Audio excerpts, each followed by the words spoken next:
Okay, Mel, for your chicken, obviously you're going to need chicken. You're going to need this, which is, you know, bouillon, chicken bouillon. I get this one, it's a powdered one. And they also come in little cubes too, but we use this all the time, so I get the big old thing. Then of course you need some salt. I get this to salt my chicken. And of course you're going to need a crock pot. Okay, so each breast you're going to salt it every side, each one side, and then you're going to flip it over. I have my knife. I cut off the excess fat because I do not like that on my chicken. So anyways, I cut off the excess fat. You salt both sides and then stick it in the crock pot. Okay, so now all the chicken is salted on both sides and in the crock pot. Now you're going to use the bouillon. The bouillon, it's a powder. Anyways, I sprinkle it all over the place. It adds more flavor to your chicken. Be generous. Not too generous. You don't want it too salty. There's already some salt. But I have about 4 big pieces of chicken, so I'm going to add a little bit more, just so that it doesn't taste bland. Okay, there you go. Now we're going to put the top on and let it cook. You can either do 4 hours high or 8 hours low. Okay, Mel. We got cooking all day. You see how it's really done. Okay, Mel, you're going to need Monterey Jack cheese. I get this is a half of the slab, but I get this much. How many ounces is this? 2 pounds. Shred it like that. Okay, so what I've done, I put some oil in a pan, and you don't want it on high at all.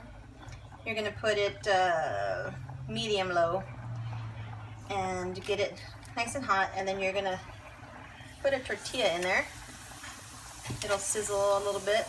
You don't want to leave it in there too long, just a few seconds on each side. Flip it over and let it sizzle some more. You see it gets a little bubbly.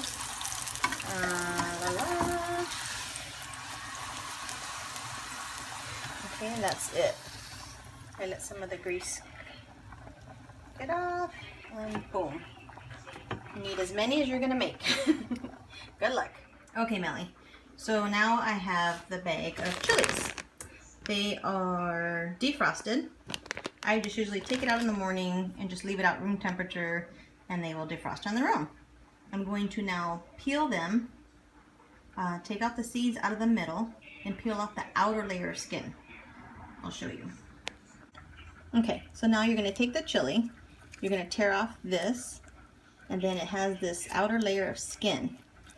You're going to just take out the outer layer. It slides off usually pretty easy. I just did one right now, but of course that one's the one that came off easy. So you want this soft one on the inside. Kind of like the snake peeling off its skin. Okay, go ahead. Okay, Melly, so the chilies that I peeled, I put in a pan with oil. Also, I cut about this much thick of onion, and I just chopped it in quarters and threw it in there.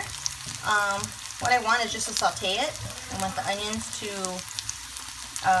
I guess, caramelize a little bit, get a little bit soft, and kind of get the chili just a little bit brown. Not brown, but you know, just kind of cook a little bit. I'll show you when I'm done.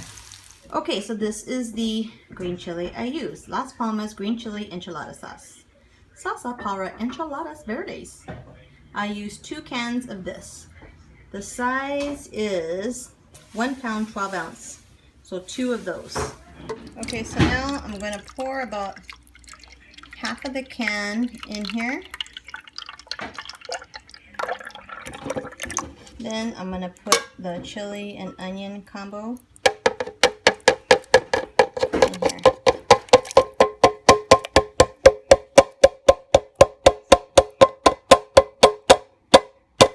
One doesn't want to go in there, but whatever. Then we're going to blend. Okay, so I like to get a big pan, and then I will pour the one that I blended. See how it's real smooth? And pour the rest of that can that I opened, and then that other second can. I put it on fire, just put it a medium low just to get it nice and warm, thinned out so you can put it on top of your enchiladas like I will show you. Okay, now I'm removing the chicken from the crock pot. And I'm going to put it in a bowl. My screen is getting all steamed up from the steam from this thing. See, you could, I mean, trying to lift the whole thing up, it just falls apart. That's what you want. See, look at, jeez, I can't even get the whole thing. But that's good. Okay, so I'm gonna put it all in the bowl. I'm gonna let it cool off for a few minutes because when it's first out of this thing, it's like kind of mushy like. So it kind of has to just, I don't know. Basically just let it cool off for a few minutes. Okay. Pretty sure you know how to do this, but you're just gonna get your prongs and shred it like this until it's all shredded up. I don't like it too thin shredded. I like it chunky shredded. Okay? Okay, Melly. Our hard work is pretty much over. We just throw this stuff together now. So I got our shredded chicken. I got the sauce that I simmered a little bit. I have our shredded cheese, Monterey Jack. I have tortillas that I fried. And I got a pan, which is, you know, it's been used quite a few times. But hey, all my other pans are either broken or left at CVS. You want to give me a new one for my birthday? Hey, you do what you do. I'm just kidding. Anyways, okay, so I sprayed the pan with some Pam on the bottom, just so it won't stick for sure. And I will pour some of the sauce on the bottom first before I put the first layer. What I do is I layer it. You, of course, can make individual enchiladas all you want. I'm lazy. I make it like a casserole. So I will show you that. Okay, so I got the first layer, put the sauce on the bottom to start with, and I added the first layer of tortilla.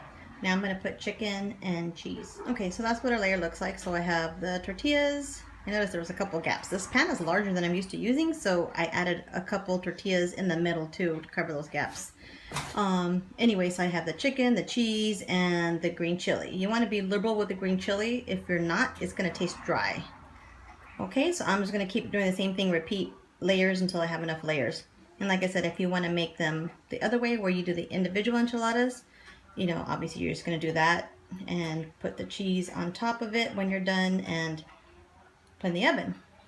But like I said, this one is easier for me.